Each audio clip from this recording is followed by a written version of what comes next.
So first of all, मुझे माफ कीजिए, मुझे मराठी तो सब समझ आती है, तो मराठी में भाषण देने के लिए हिम्मत नहीं है. So if it's all right, is there anybody who will have a problem if I speak in English? Is it okay? Because, you know, I've been writing and thinking in English for, as she said, 50 years as a journalist and before that. So I'll try and put in some Hindi, but basically that's what I'd like to.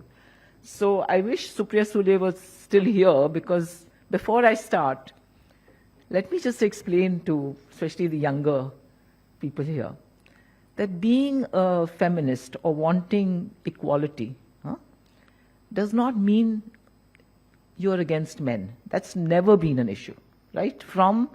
I'm talking about the 70s, when the women's movement in India was strong, fighting for changes in the laws like on rape, on dowry.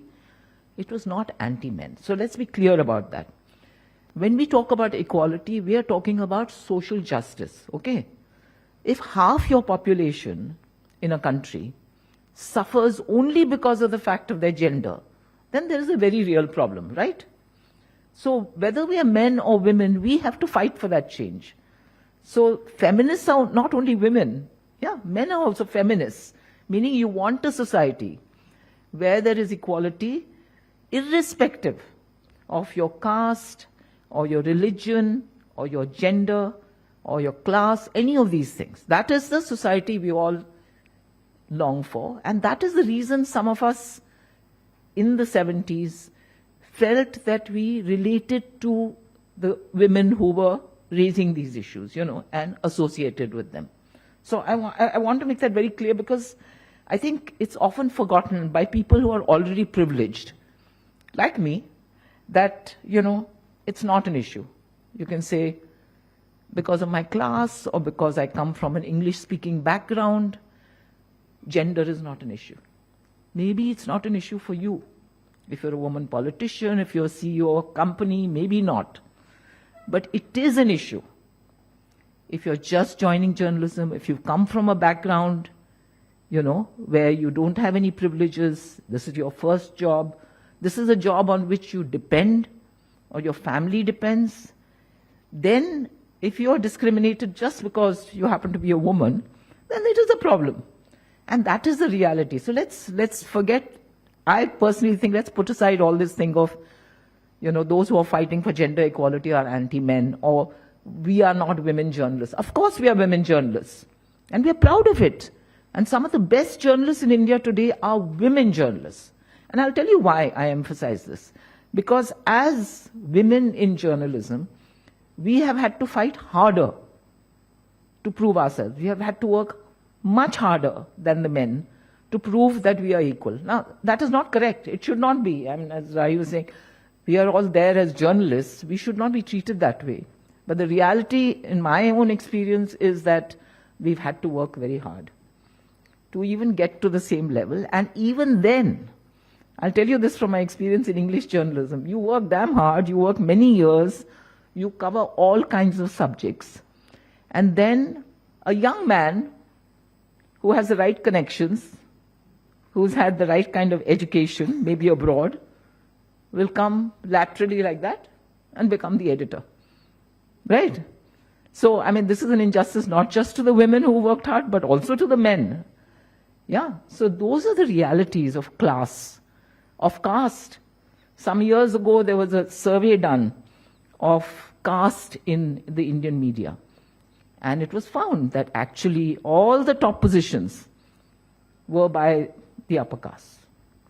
And then the one Dalit or a few Muslims, you're made to feel as if this is, no, everybody is welcome. But it's not true.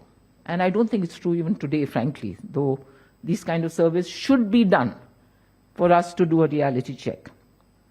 But let me leave all that depressing stuff behind. So I have been a journalist since 1972, way before some of you were even thought of, leave alone born. And it's been a long journey. So, in the 60s, in 1968, in fact, there was an American company called Philip Morris. And they introduced a cigarette brand called Virginia Slims. And who do you think that cigarette brand was aimed for? With a name like Virginia Slims. हाँ, क्या लगता है Virginia Slims cigarette का नाम है, वो किसके लिए ये फिलिप मॉरिस ने इन्वेंट किया? For the women, yeah.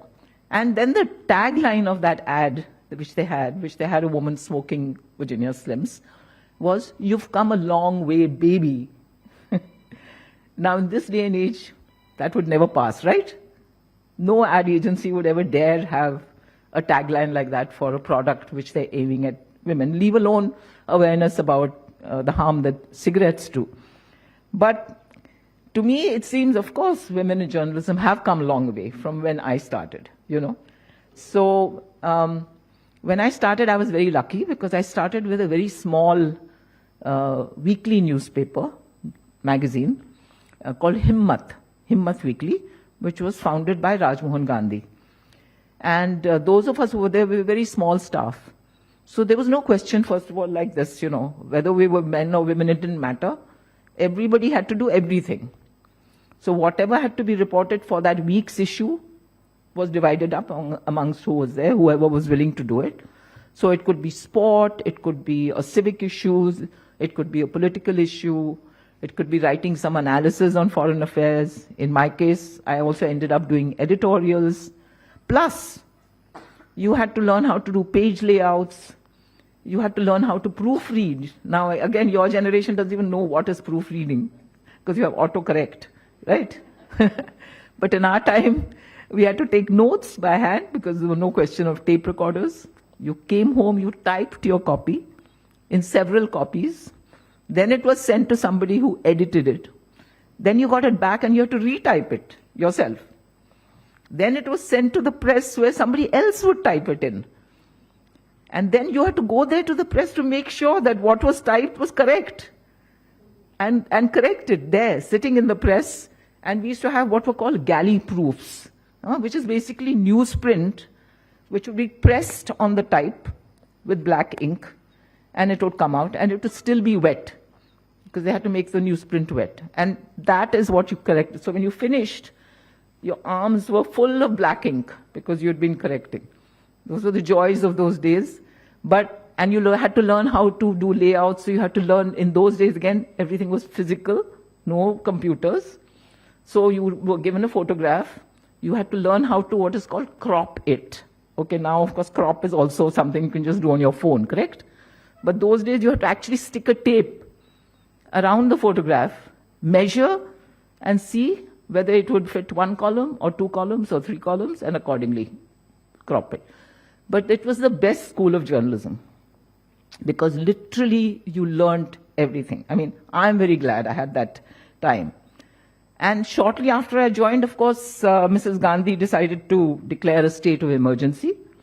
And for the first time, we faced censorship, which is something, you know, we were all very idealistic. You know, I went into journalism knowing there was no money in it, by the way. You know, nowadays journalists have cars and houses and things like that. There was no question. You could barely afford rent. It was so bad. But you did it because you felt it's a noble profession. You know, all poorly paid professions are noble professions, correct? Even today. And I felt I wanted to be a journalist because, to use the cliche, I wanted to give voice to the voiceless. I was very clear that my job was to speak to people who otherwise will never be heard. So we went in with that idealism, not expecting that we would ever make money. And frankly, even till I retired, it was still a very low-paying job if you worked with a newspaper that still stuck to what was called the Working Journalist Act. Many of you will never have heard of it. And please Google and check what it is. But actually, newspapers had to stick by a certain amount that they had to pay. If you were a reporter, if you were a sub-editor, if you were, correspondent, etc., etc., there were grades. And you had to have an increment every year. Everybody got the same increment if you were in the same level. There's no question of favoritism, okay? It was all very transparent, but it was also very poor. So you had to reckon with the fact, and you were assured of your job. If they wanted to sack you, they would have to have an inquiry. It would go to the labor court. It was a long process. So basically, you knew that you were secure till you decided to leave. So pluses and minuses of that. I won't go into that. But it was a very different journalism. That's what I'm trying to describe. Even from print journalism today, right? I'm talking about a time when I call it like slow cooking. It was slow journalism, okay? Because it took time by the time you verified it. And by the way, there were no cell phones, so there were only landlines. And then you had to try and get through to somebody to verify. Very difficult sometimes, because you called up some bureaucrat you thought you knew, and you would get somebody else answering, and he would say, साहब कहाँ हैं? साहब तो स्नान कर रहे हैं. अच्छा, कितनी देर स्नान करेंगे? आप आधे घंटे के बाद ट्राई कीजिए. आधे घंटे के बाद, हाँ, अब तो वो ऑफिस को निकल गए. तो फिर so on and so forth. Maybe it still goes on. But all that together, then you sat down and typed your copy, and as I explained, there were all these processes. But I think the advantage then was that you really had to verify. You know, there was no question of just printing a rumor. There was no question of just saying, अच्छा उसने ये कहा उसलिए सच ही होगा, and putting it in, right? There was no question of saying that I heard. You had to say, you were asked by your editor, who said it? Who is this person? Are you sure they said it? You know? So all this seems very strange in this day and age, you know, with the speed with which information travels. But I think it had a solid basis for what journalism should be, irrespective of what technology has done to it. But, you know, after Himmat closed in 1981, 77 censorship was lifted.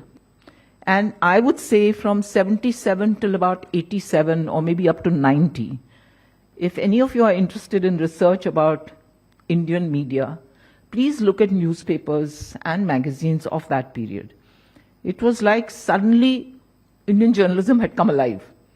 You know, suddenly issues that we never saw in our newspapers, except for small magazines like Himmat or, you know, Freedom First or Sadhana or Janta Weekly or others. Nobody wrote about bonded labor.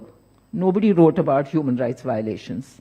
There was hardly any reportage of that kind. And suddenly newspapers were giving front page to these stories. So it was because of censorship, which came as such a shock that you were told you can only write what the government tells you, that I think in reaction, newspapers said freedom of the press means we should be able to write about all these issues. And not only that, journalists were encouraged to write and were backed by their newspapers, you know.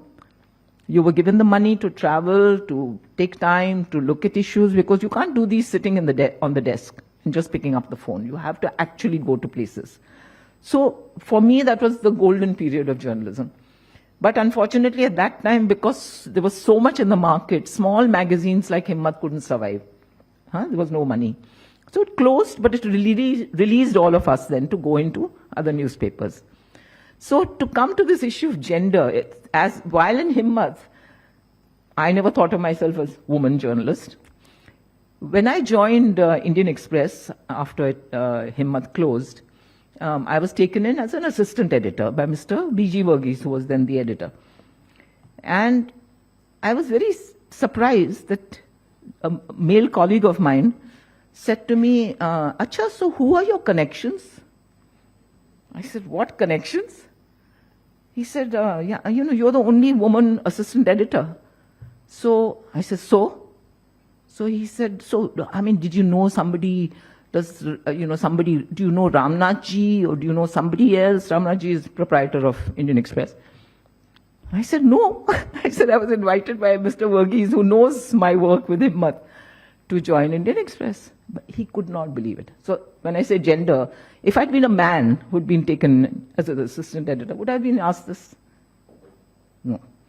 So, and he had no idea that I had already worked 10 years with Himmat, much of it as an editor, that I had already had a fellowship at Stanford University for mid-career journalists and done a year there, that I had edited the first citizens report on the state of the environment with Anil Agarwal and Ravi Chopra. He had no clue about it. All he was interested in knowing was what were my connections and how come I became an assistant editor. So I'm just giving you this as an example that even if people like us say there was nothing, in fact, is true. And only when I joined the Indian Express, I realized there were hardly any women in reporting. Most of the women I spoke to automatically were sent to the desk, that is sub-editing. Again, in the new media, there's no such difference necessarily. And or they were sent to features sections, Sunday magazine section. The magazines had a lot of women working there. And it was very subtly done. It was not as if they were told that you're going to go there because you're a woman. But if you applied for a job, that is the position you were offered, not as a reporter. And even if you got in as reporting, what were the beats you were given? Education, health, maybe civic, never crime, when in a local paper. And if you were in Delhi, never defense, never home ministry, never finance ministry. So you could do, family health or whatever, those welfare, those kind of ministries. Education you could do. And environment had just started then. So environment. So again, it's very subtle. It's not that they're saying you can't do it, but you actually were never given those beats. And those women who fought to get those beats, actually it was all accidental in my view. Because in the mid-80s, in one newspaper in Delhi, the editor said we need more reporters. Lots of women applied, and they were the best of those who applied. So overnight, the newsroom became almost 50% women. And so you couldn't keep all these women only to reporting on health and education, so I started doing others. Similarly, the Statesman, which was a Delhi-based newspaper, Delhi and Calcutta, they had, again, women who were competent, and the editor then gave one of them a political beat, another one did human rights, and so on.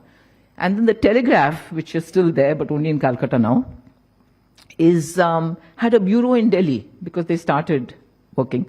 And names that you are familiar with now, Tavleen Singh, Seema Mustafa, Ritu Sareen, Anita Pratap, the late Anita Pratap, they were all part of that bureau, and they were covering everything. Punjab mein militancy hai, Tavleen Singh went. Kashmir, there's a problem, somebody else went, So suddenly overnight, but as I said, it was not on a plan. In English journalism, it happened like that, It suddenly changed, and suddenly there were women. And the other sudden change, of course, was 91, after satellite television came in. Because once satellite television came in, then you actually saw women.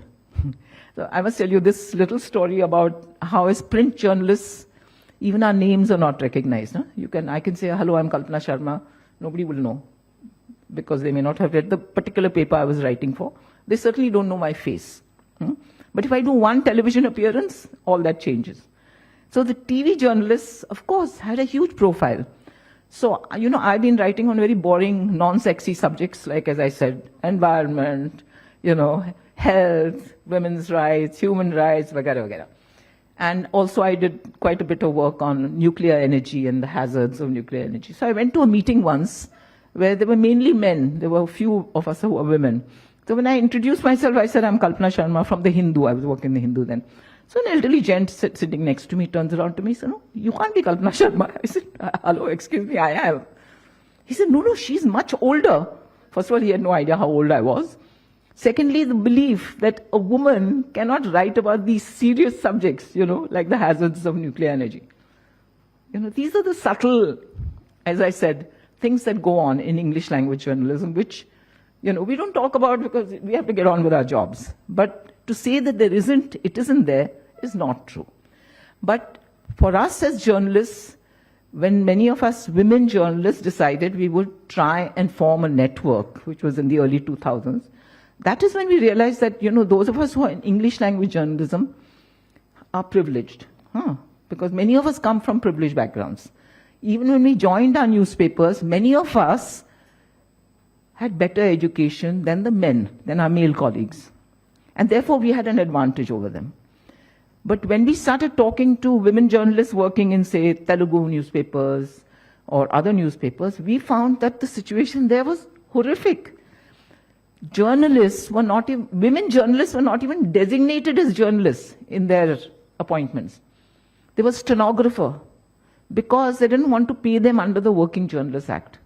Can you believe this? They were doing reporting, they were doing sub-editing, but because they were women, they didn't want to be under that. They didn't want them to come under the act because then they'll have to give them, maternity leave. They'd have to give them all these things that were designated under the act.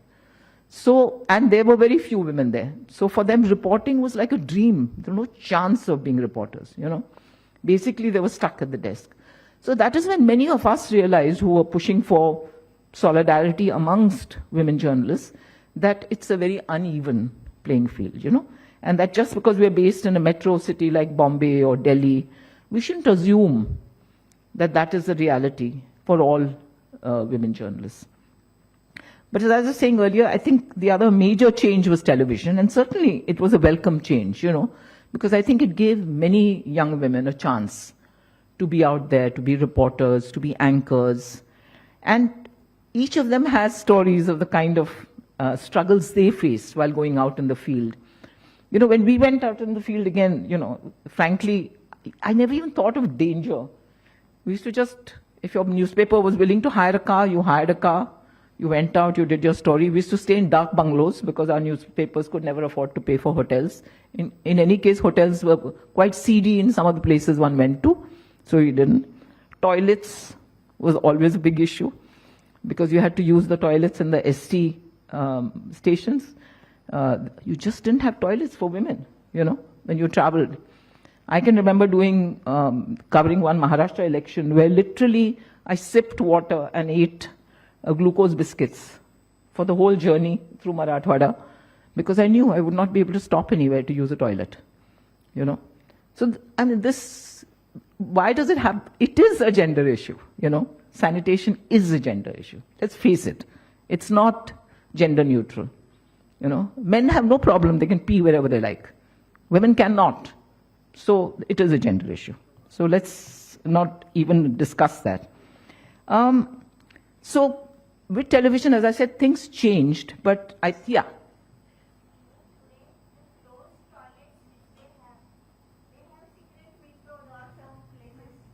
Kept open for the. Which is?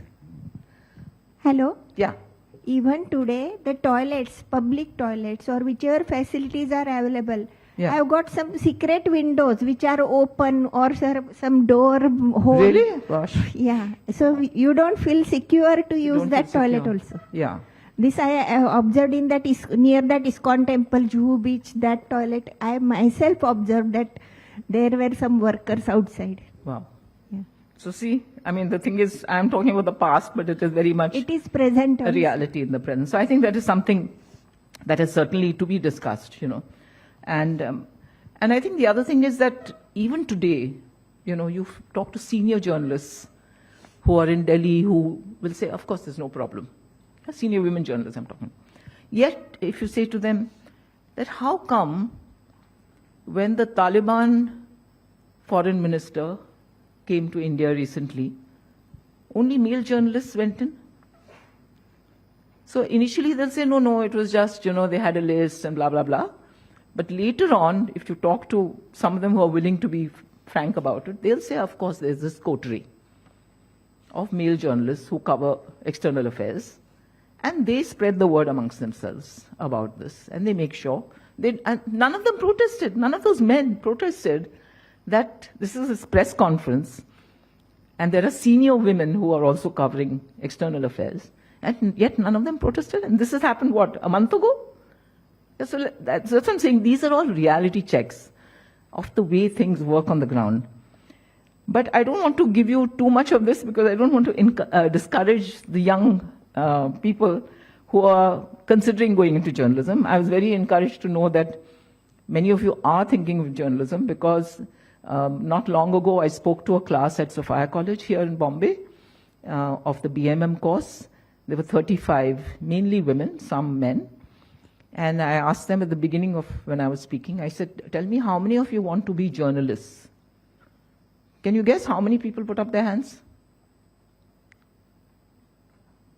Can you guess? One out of 35, yeah. Because journalism, obviously, even today, it's not as well paid as PR or advertising, right?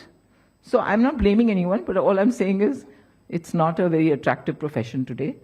And so I don't blame anybody who decides that they would much rather, if they need to earn money, they'd much rather go into, some other media-related issue. And finally, I mean, we talked a little bit about AI. I think that's the other reality we have to face, whether we are men or women in journalism. One is political reality, one is the economic reality, and the third is the technological reality, okay? So in politics, we don't have censorship anymore, but I know from my own experience, and because I do a media critique for News Laundry every fortnight, I read newspapers very closely. There is a narrative which comes from certain quarters, and if you read 5 newspapers, you'll see almost the same reporting. So there's no censorship, but even newspapers that they say they're newspapers of courage, etc., including my old newspaper, will ultimately fall in line for these. These very newspapers exposed many scams of governments, including Maharashtra government, the Antule scam, which I don't know many of you know about, and many others. And yet, what are the investigative stories done today? None of them touch the real sources of power, right? A foreign paper does an expose and writes about a very powerful businessman. But do you see any reflection? I mean, Indian media should say, "Arey, how come they got it and we didn't? We should also follow up." Arey, nothing. No mention, because that particular businessman is also very powerful and close to the powerful people in politics. So we have to be clear that politics dictates what is the media today. It always has in subtle ways. It did very directly during Indira Gandhi's emergency. But today, in the last 10 years, that is a reality we all have to accept, that there are certain things that are totally excluded from the realm of journalism. And you're actually told that. If you're senior enough, you're told that by your editor, who's told that by his proprietor. If you're junior, the word gets around. Don't pursue these stories, don't do this, don't do that, etc. So, and the other is economic, okay? So in the days when I started in journalism and when I even entered mainstream, of course, newspapers, private newspapers were owned by industrialists, okay? They were powerful, some of them not so powerful. Some newspapers were owned by people who didn't have any other industry, but the newspaper was their main investment, like the Hindu. But there was still a feeling that the role of the press is the fourth estate in a democracy, which means you have to balance the power that is there with the executive and the legislature and the judiciary. You are the fourth estate. You are the one that pushes those boundaries and questions, right? So that was the unspoken thing amongst all of us. There were certain, as I said, there were certain limits beyond which you couldn't go because the proprietor didn't want you to go, because the government even then had ways of pressuring these proprietors. But on the whole, that was the remit of the media. Today what's happened is, since privatization took place in the 90s, we have what is called corporatization of the media, okay? So now, in those days, it didn't matter to these industries if their newspapers didn't make money, because that was not their main source of money, okay? So, but today, media houses have become what are called profit centers. And I was working with one of those at one point where I heard this strange term, which of course now everybody knows, called brand manager. So we as senior editors in that particular newspaper, I think you all can guess which one it is, were told, you are brand managers, your job is to promote the brand, which is your newspaper. So we thought, well, we didn't come into journalism to promote any brand, we came to be journalists. But that is now reality, that's accepted. News that fits the model that sells your product is what is news today, okay? And so poverty, famine, malnutrition, Melghat. Those of us who've been journalists here, how many years have we written about Melghat? Once again, I see it's like a deja vu when I read about Melghat. इतने सालों के बाद अभी तक they haven't tackled malnutrition. In a place that is not so remote anymore. So it should have been a front page story. It should have been something that was pursued. You should have sent out teams of reporters to find out why. Even today, children should die. In Maharashtra, one of the richest states in India. Why? But see, those stories will not sell, no? People will not pick up your newspaper because you're writing about poor children dying of malnutrition. Slums being demolished similarly. What is happening today with the city of Mumbai and redevelopment? And where is the space for the urban poor who are holding up the city literally? If you look around you, what makes the city work? It's the men and women who actually don't have a place to live. They live in temporary housing. They don't know when they'll be. But are we who live here even aware of it? The young generation today, I don't even know, thinks about where does my driver come from? Where does the girl who comes to wash the dishes come from? Where does the woman who cooks for me come from? Nothing. They don't have any idea. Where do they sleep, these people? Those who clean our buildings, the boy who delivers our newspaper, the man who delivers our milk, where do these people sleep? There's no consciousness. So it's become a very different, because of the economic reality in this country and the growing inequality. You see this in the media also, yeah? The media is catering to that little sliver at the top and not the majority who are living in the way they are. And the third challenge which we've touched upon, which I am not competent to speak about because I am of that generation, I haven't used ChatGPT yet, is technology. Okay, so technology is fantastic because it's opened up a lot of opportunities which we didn't have. We were stuck to legacy media, print. Now young people can start their own YouTube channel, they can do Substack, they can set up a digital website. They have the avenues, Instagram, vagara, vagara. But it has its downside, right? Because it also means that formal employment, a secure employment in the media is now disappearing. It's very difficult now to get jobs in the media.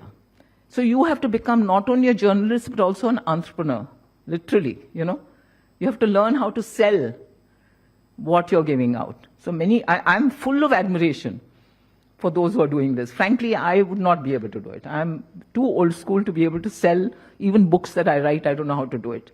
People are on social media and constantly, and many of my younger journalist friends are saying, why are you not mentioning this? And why are you not mentioning this? Because I can't. But, as I said, it's a fantastic opportunity for young people to innovate and find new ways of communicating. But I would urge that the principles of journalism should not be discarded. Just because technology allows you to do all this does not mean you forget the who, what, where, when, why of journalism, which I hope you're all being still taught that. Are you? Yes? Okay, good. And that anything you hear, verify, verify, verify. There's no rush to put it out. Let television channels, which are like not journalism anymore, let them do the breaking news. Stick to what you can verify and get that out. If you start doing it in your independent channels also, whatever you do, whichever avenue you use, you will get the viewership. Look at Ravish. All right, he was already a name, but he's got huge viewership, but there are others who were not so big as him, who are also getting. And I hear all the time from people, and I talk to taxi drivers and others, कि आपको खबर कहाँ से मिलती है? And they say, YouTube में madam इतने अच्छे लोग हैं. अजीत अंजुम को आपने सुना नहीं है? मैंने सुना है. So etc. So it's interesting that these are finding credibility because the traditional mainstream media is losing credibility. So it's a huge opportunity. But as I said, as we've discussed, there's also the danger of AI replacing everything that we do, especially people like me who still stick to the word. My column could probably just be written by ChatGPT. So I was told by a guy who works in this area. He said, they will analyze so many columns that you've written and feed it into this thing. And then you just say, write on this subject as Kalpana Sharma would, and fatak, a column would come out. So if that happens, then, anyway, I'm getting redundant. I will be made redundant even faster. But I think with all technology, it is humans who decide how far to take it and how far not to take it. So I think, again, for you young people, that is your challenge. how you will deal with it. And finally, let me say, irrespective of the politics and the economics and the technology, the need for a vigilant, questioning, and free media within a democracy cannot be overemphasized. In fact, it's so badly needed now that sometimes in my low moments, I wonder whether we'll ever get it back from the way that it has fallen. But I do believe that every generation comes up with that passion to change these things. So let's not put up our hands and say it can't be done. I think new ways will be found, and it will be done. And finally, let me again contradict what Supriya Sule said. I think there is a need for women journalists to get together. I think we've already demonstrated through our network of women in media how there is solidarity, both when any woman journalist faces any problem. There are literally hundreds of others who will stand behind her. Anybody needing help in terms of contacts, this is one network where nobody holds on to their contacts, sharing it. Any of us who are older are willing to mentor and help anyone. So I think that is something we can say that because we have struggled to get to where we are, we have that sense that we must use what we have to help others. Okay? I'm not saying all women also. I mean, there are women who may not. But why not? Why not have this kind of thing where we build this solidarity amongst women? And let's talk about these larger issues that I talked about, Why are we not covering these things? Let us be the ones who will cover it then, Let us expand the areas that the traditional media is not. And you have the names now of the women who have been doing it for years and continue to doing it. You know these names. So let's add many more to them amongst the younger generation and find new ways of doing it. So anyway, thank you today. I feel very encouraged to see young faces, and thank you for inviting me.